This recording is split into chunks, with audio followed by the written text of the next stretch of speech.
When we go to prayer, we don't want to simply spend time on our knees. We want to actually meet with the living God. I think that's what we all want. We want to hear his voice. We want to have our burdens lifted.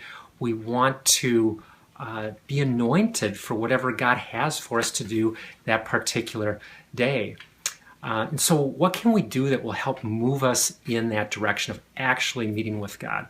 And while there's many things we could talk about, I want to address simply one area briefly that has helped me, and that's this: to have a 1 John chapter 2 verse 15 attitude as I go into prayer.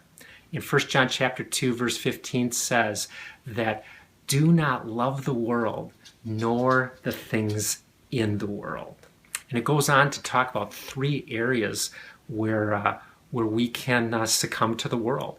Verse 16 says, "And all that is in the world, the lust of the flesh, the lust of the eyes, and the boastful pride of life are not from the Father, but from the world." So we want to get rid of all of that.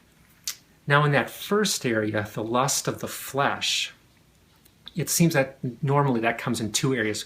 One is the flesh moves us towards appetites of food or appetites in the area of sexual lust.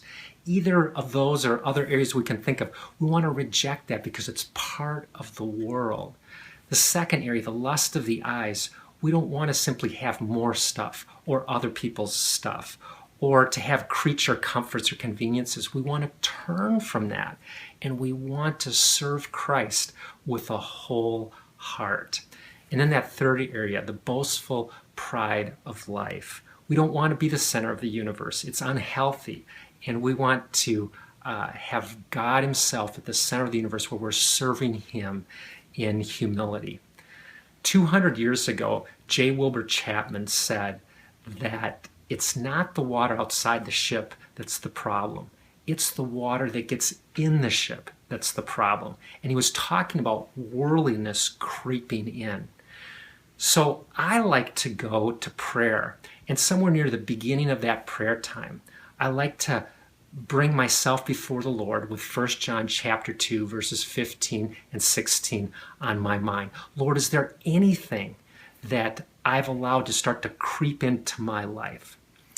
So as we go to prayer, let's ask the Lord, is there any water creeping into the ship?